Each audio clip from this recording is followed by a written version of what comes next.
नमस्कार बच्चों, हम महाकवि भर्तृहरि द्वारा रचित नीति शतकम से प्रश्नोत्तर श्रृंखला भाग 1 लेकर के आपके सामने उपस्थित हुए हैं। ये प्रश्न नेट, जेआरएफ, पीजीटी, टेट जितनी भी प्रतियोगी परीक्षाएं हैं उनके लिए उपयोगी हैं। प्रश्न नंबर 1, महाकवि भर्तृहरि रचित शतक त्रय का नाम लिखिए। तो आपका उत्तर होगा बच्चों नीति शतकम, श्रृंगार शतकम और वैराग्य शतकम। प्रश्न 2 है, शतक त्रय को किस नाम से जाना जाता है? तो उसका उत्तर होगा सुभाषित त्रिशती। इसमें सुभाषित लिखा हुआ है, उसे आप सुभाषित ही पढ़ें। प्रश्न 3, भर्तृहरि किस व्याकरण ग्रंथ के रचयिता हैं? तो आपका उत्तर होगा वाक्य पदीय। आगे चौथा प्रश्न है, भर्तृहरि की पत्नी का नाम क्या था? तो आपका उत्तर क्या होगा बच्चों पिंगला। पिंगला उनकी पत्नी का नाम था। भर्तृहरि किसके उपासक हैं? तो उत्तर होगा वेदांतोक्त ब्रह्म के। छठा क्वेश्चन है, नीति शतकम के मंगलाचरण में किसकी उपासना की गई है? तो नीति शतकम के मंगलाचरण में परब्रह्म की उपासना की गई है। सातवां प्रश्न है, नीति शतकम का मंगलाचरण किस प्रकार का है? आप जानते हैं मंगलाचरण 3 प्रकार का होता है, नमस्कारात्मक, आशीर्वादात्मक और वस्तु निर्देशात्मक। तो नीति शतकम का मंगलाचरण जो है वो आपका नमस्कारात्मक है। 8वां प्रश्न है, नीति शतकम किस प्रकार का काव्य है?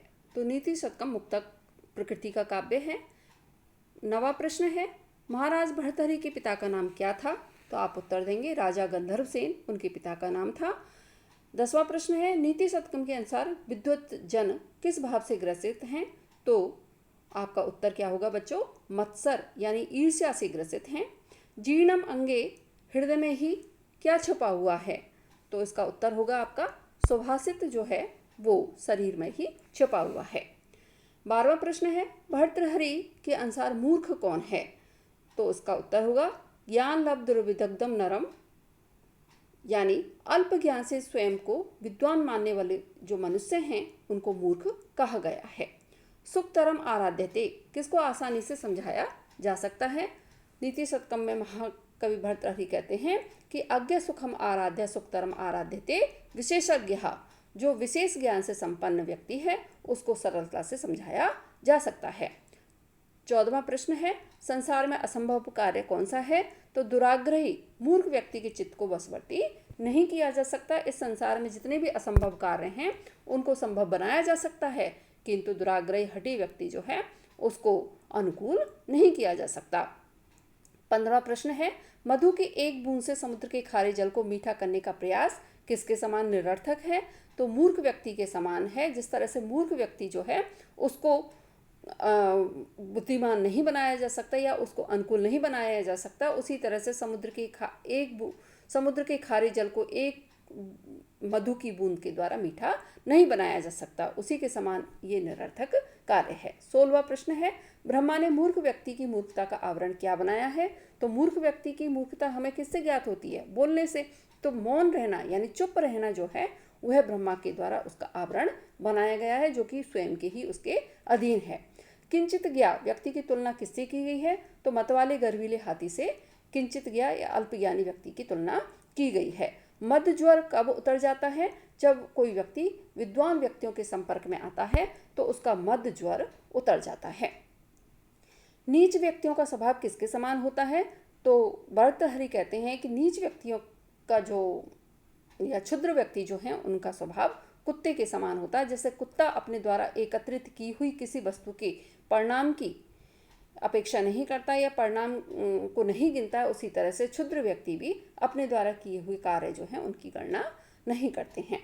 व्यक्ति का अधःपतन कब निश्चित है? जब व्यक्ति विवेक अथवा ज्ञान से भ्रष्ट हो जाता है तो उसका अधःपतन शुरू हो जाता है, यह निश्चित हो जाता है। 21वां प्रश्न है, किसके लिए कोई औषधि नहीं है?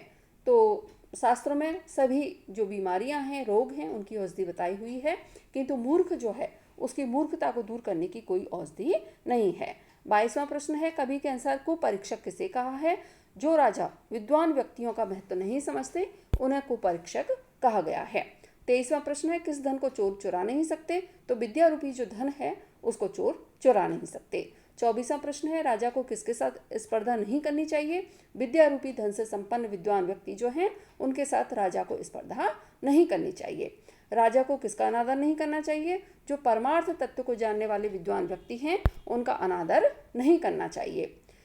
26वां प्रश्न है, हंस के किस ज्ञान को ब्रह्मा भी नष्ट नहीं कर सकते? तो इसका उत्तर होगा बच्चों, दूध और जल को अलग अलग करने की जो विद्या है, जो हंस को ज्ञात है, उसको ब्रह्मा भी नष्ट नहीं कर सकता। 27वां प्रश्न है, मनुष्य का स्थायी आभूषण क्या है? तो वाणी रूपी आभूषण जो है वह मनुष्य का स्थायी या चिरस्थायी आभूषण है। अन्य आभूषण समय के साथ कैसे हो जाते हैं? क्षीण हो जाते हैं, लेकिन वाणी रूपी आभूषण हमेशा रहने वाला आभूषण है।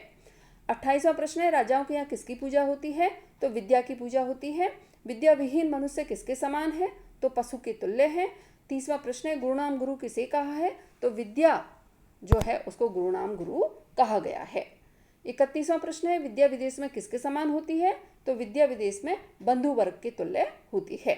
32वां प्रश्न है बच्चों, मनुष्य का सबसे बड़ा शत्रु कौन है?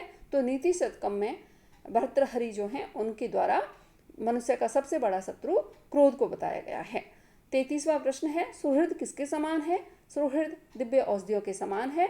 जैसे दिव्य औषधियों के द्वारा किसी भी प्रकार के भयंकर जो रोग हैं उनको दूर किया जा सकता है, उसी तरह से सुहृद जो है वह अपने मित्र की समस्त परेशानियों को दूर कर देता है। राज्य की किसको आवश्यकता नहीं है? तो सुंदर काव्य से युक्त जो विद्वान व्यक्ति हैं उन्हें राज्य की कोई आवश्यकता नहीं है, उन्हें राज्याश्रय उनके काव्य के द्वारा स्वतः ही प्राप्त हो जाता है। 35वां प्रश्न है, बुद्धि की जड़ता किससे दूर होती है? तो इसका उत्तर होगा बच्चों, सत्य संगति जो है उससे बुद्धि की जड़ता दूर हो जाती है। आगे प्रश्नोत्तर श्रृंखला 2 में प्रश्न हम देखेंगे। तब तक के लिए धन्यवाद।